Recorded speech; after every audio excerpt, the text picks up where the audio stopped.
Famous people who passed away in 1731. Before we proceed, please subscribe to our channel to support us. Frances Talbot, Countess of Tyrconnel. She was born in 1649 and she died in March 1731. Her age was 82 at the time of her death, and the reason for her death was undisclosed. She was the maid of honor to the Duchess of York and, like her sister Sarah, a famous beauty at the Restoration Court. She married first George Hamilton and then Richard Talbot, Earl of Tyrconnel.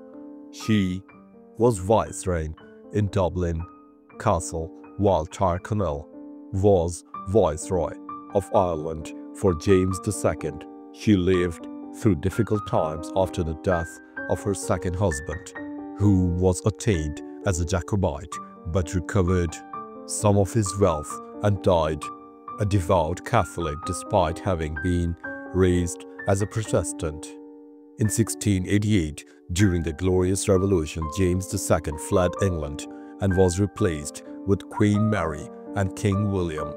However, in 1689, James II landed in Ireland trying to regain his kingdoms. Soon after his arrival on 20th March 1689, he made Tyrconnel a duke and she became Duchess.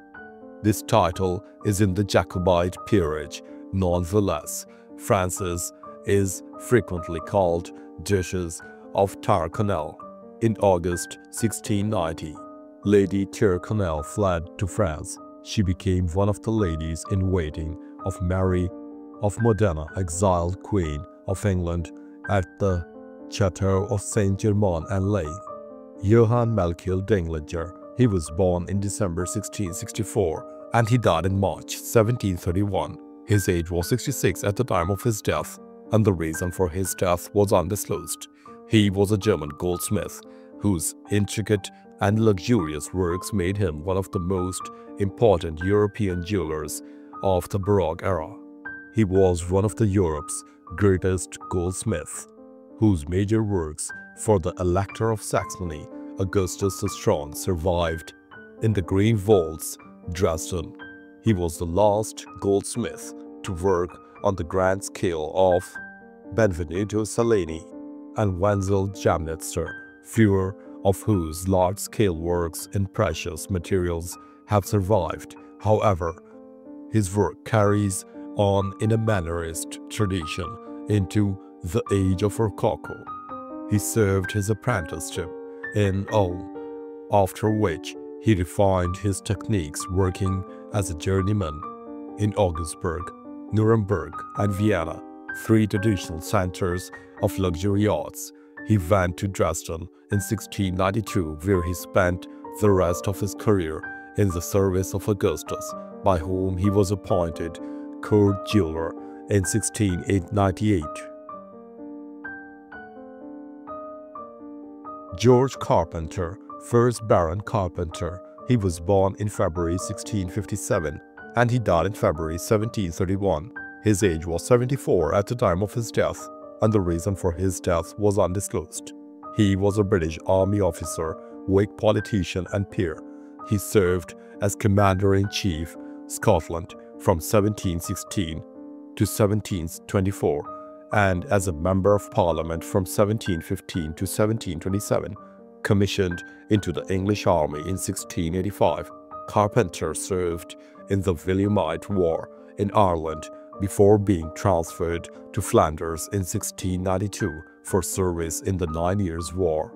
A talented cavalry officer, he held senior positions in the Grand Alliance Expeditionary Force, which fought in the Iberian Peninsula during the War of Spanish Succession.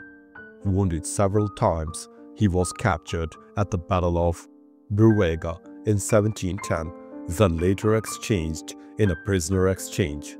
In 1715 British general election, he was elected to Parliament as a Whig Member Parliament for Whitchurch, although nominated as British Envoy for Charles VI, Holy Roman Emperor.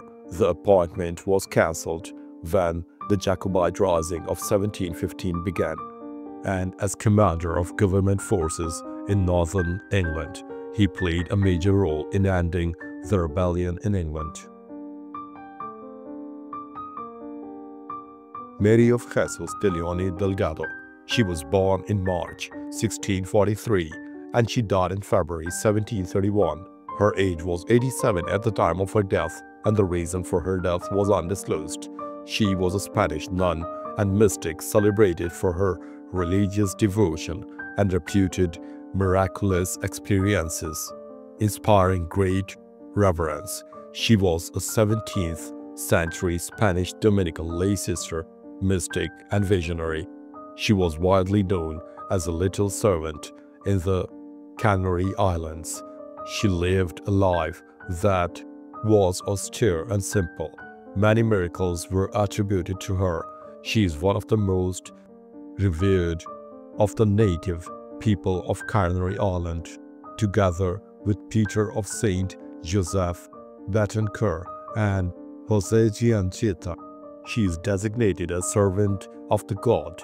Initially, her guardians wanted her to enter the local convent of the Poor Clares as a servant of their daughter was a choir nun in that community. She had originally wanted to belong to the order of the Discalced Carmelites, as she was devoted to their founders, Saint Teresa of Jesus. No convents of the Discalced Carmelite nuns had been founded in the Canary Islands, so she entered a convent of the Dominican order. Thomas Hancon. He was born in 1642 and he died in February 1731. His age was 89 at the time of his death, and the reason for his death was undisclosed. He was a Welsh clergyman and theologian whose ministry was subject to his belief in the High Church model of beliefs, practices, and rituals. Hancon was given the rectorship of St. Donat's on 13 July 1674 and Lanlow on 16 December 1681, and was appointed as a curate of Monknash on 17 November 1687. He left all these posts in 1707. On 18th April 1710, Hancon gave the County of Swansea's assize sermon, The Right Way to Honor and Happiness, during which he complained of the rapid growth of deist, free-thinking, and anti-Trinitarian views. The targets of his wrath were irreligion, profaneness, and immorality, as well as the curious, inquisitive skeptics, and the sin-sick, tottering nation. Later, he engaged in a campaign to reassert tithe rights. The Hancon family were involved in the sea sergeants, led by Sir John Phillips, 6th Baronet. Hancon is commemorated for his restoration of the chancel of the Church of the Holy Trinity, Landau, in 1712. Frederick Reich. He was born in March 1638 and he died in February 1731. His age was 92 at the time of his death, and the reason for his death was undisclosed. Frederick was a Dutch physician and anatomist renowned for his pioneering work in human preservation and detailed anatomical preparations. He is known for developing techniques for preserving anatomical specimens, which he used to create dioramas or scenes incorporating human parts. His anatomical preparations included over 2,000 anatomical, pathological, zoological, and botanical specimens, which were preserved by either drying or embalming. He is also known for his proof of valves in the lymphatic system, the vomeronasal organ in snakes, and arteria centralis oculi, the central artery of the eye. He was the first to describe the disease that is today known as Hirschsprung's disease, as well as several pathological conditions, including intracranial teratoma, in chromodomatosis, and Majelski syndrome. He researched many areas of human anatomy and physiology, using spirits to preserve organs, and assembled one of Europe's most famous anatomical collections. Etienne François Geoffroy. He was born in February 1672 and he died in January 1731. His age was 60 at the time of his death, and the reason for his death was undisclosed. He was a French chemist whose research on chemical reactions laid the foundation of modern chemistry, particularly in understanding chemical affinities. He first contemplated a career as an apothecary, but then decided to practice medicine. He is sometimes known as Geoffroy the Elder. After studying at Montpellier, he accompanied Marshal Talleyrand on his embassy to London in 1698 and hence traveled to the Netherlands and Italy. Returning to Paris, he became professor of chemistry at the Jardin du Roi and of pharmacy and medicine at the Collège Royal and dean of the Faculty of Medicine. His name is best known in connection with his tables of affinities, which he presented to the French Academy of Sciences in 1718 and 1720.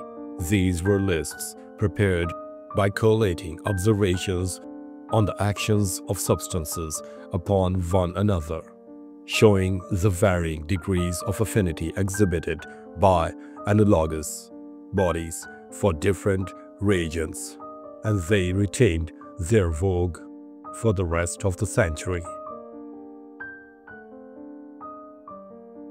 Antonio Farnese, Duke of Parma. He was born in November 1679 and he died in January 1731. His age was 51 at the time of his death, and the reason for his death was undisclosed.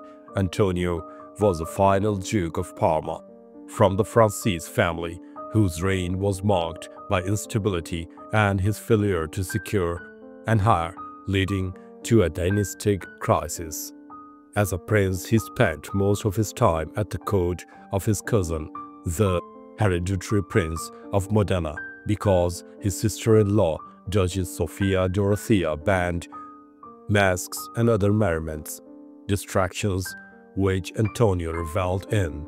The castle of Sala, which he zealously enlarged and renovated, served as his residence. Here Antonio threw lavish parties, frequented by his favorite and mistress, the domineering Countess Margherita Borgisti. By the time of his accession in February 1727, the morbidly obese Antonio had scant desire to rule. His life of hedonism continued unperturbed. He stayed up all night, sat for dinner 1 hour before dawn, played faro and basset, and attended Countess Borri's salons on daily basis. Anna Lohe. She was born in 1654 and she died in January 1731. Her age was 77 at the time of her death, and the reason for her death was undisclosed. She was a Swedish philanthropist whose contributions to religious and charitable causes left a lasting impact on Swedish society. Her husband was one of the richest people in Sweden and managed a trading company, a shipping business, a sugar refinery, and iron works. However, he became most known for his banking business as a money lender, by which he acquired an enormous fortune and counted the King of Sweden among his clients. He was ennobled in 1703. In 1704, Anna Lohe was widowed and took over the business of her husband, including his banking business and his net of clients among the nobility and court. She was forced to defeat a contest of the will by her children, but won after 4 years. Considering the constant and growing great wealth of the family, she was evidently very successful. She was thus a prominent businesswoman and a powerful figure within Swedish financial life at the time. However, she is not often publicly mentioned. Ferdinand Brokoff. He was born in September 1688 and he died in March 1731. His age was 42 at the time of his death, and the reason for his death was tuberculosis. Ferdinand was a Czech sculptor known for his masterful Baroque sculptures, adorning churches and public spaces in Prague with his distinctive artistic style. Initially, he mostly helped his father, but from 1708, he worked independently, and 2 years later, at the age of 22, he became known for his work on several statues on Charles Bridge in Prague, including the statue of Saint Adalbert and the statue of Saint Gaetano, the sculpture group of Francis Borgia, the statues of Saint Ignatius and Francis Xavier's, and the sculpture group of Saint John of Martha, Felix of Valois, and Ivan, which depicts in its lower section a dungeon in which emaciated Christians are guarded by a dog and a figure in Turkish costume. Around 1714, Ferdinand began working with the Austrian architect Johann Bernhard Fischer von Elrach and moved to Vienna, where he worked on the Church of St. Charles Borromei. He was also active in Silesia, but had to return to Prague soon due to progressing tuberculosis. Ernest August. He was born in October 1660 and he died in March 1731. His age was 70 at the time of his death, and the reason for his death was undisclosed. Ernest August was a German duke whose administration helped maintain stability in Schleswig, Holstein, Sonderburg, Augustenburg during a time of shifting European politics. He was the second son of Duke Ernest Gunther and his wife Auguste. Ernest August converted to Catholicism and became a canon in Strasbourg. However, he later reverted to Lutheranism. In 1692, he succeeded his childless brother Frederick as Duke of Augustenburg. In 1695, he married Baroness Maria Theresia of Weinberg. This marriage remained childless. Augustus William, Duke of Brunswick-Lüneburg. He was born in March 1662 and he died in March 1731. His age was 69 at the time of his death, and the reason for his death was undisclosed. Augustus William was a German nobleman who played a role in strengthening the military and administration of Brunswick-Lüneburg. In 1681, his uncle, the ruling prince, Rudolf Augustus of Braunschweig-Wolfenbüttel, who himself had no male heirs, adopted him as a crown prince. The agreement annoyed Augustus William's father and led to a growing estrangement between them. Moreover, his right of succession was contested by Rudolf Augustus' son-in-law, Duke John Adolphus of Schleswig-Holstein-Sonderburg-Plön. The prince temporarily retired to Langeleben in the Elm Hill range, where he had a hunting lodge erected, probably according to plans designed by Hermann Korp. Meanwhile, he also acted as a Wolfenbüttel envoy to the Brandenburg, Prussian, Swedish, and Danish courts. In 1690, he gave his consent to cede Brunswick County of Blankenburg to his younger brother, Louis Rodolphe, thus violating the Welf primogeniture principle. Bartolomeo Cristofori. He was born in May 1655 and he died in January 1731. His age was 75 at the time of his death, and the reason for his death was undisclosed.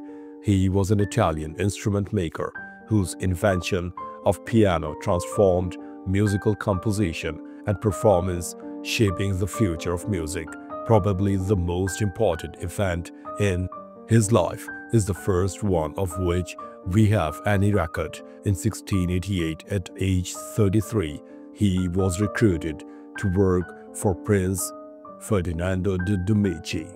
Ferdinando, a lover and patron of music, was the son of heir of Cosimo III, Grand Duke of Tuscany. Tuscany was at the time still a small independent state. It is not known what led Ferdinando to recruit him. The prince traveled to Venice in 1688 to attend the carnival, so he may have met Cristofori passing through Padua on his way to home. Ferdinando was looking for a new technician to take care of his many musical instruments, the previous incumbent having just died. However, it seems possible that the prince wanted to hire him not just as his technician but specifically as an innovator in musical instruments. It would be surprising if he, at the age of 33, had not already shown the inventiveness for which he later became famous. Abd al-Ghani al-Nabulsi. He was born in March 1641 and he died in March 1731. His age was 89 at the time of his death, and the reason for his death was undisclosed. He was a prominent Syrian Islamic scholar and poet whose works on Sufism, theology, and literature remain influential in Islamic thought. He was born in Damascus in 1641. His father, Ismail, was a jurist and had switched to the Hanafi school of jurisprudence preferred by the Ottoman rulers of Syria. Ismail was a contributor to Arabic literature, wrote on legal matters, taught at the Umayyad Mosque and Damascene madrasas, Islamic schools, and occupied the post of Qadi in Sidon for a certain period. He served Abd al-Ghani's early education but died in 1653 when Abd al-Ghani was 12 years old. Even before the age of 20, Abd al-Ghani al-Nabulsi had started teaching and giving formal legal opinions.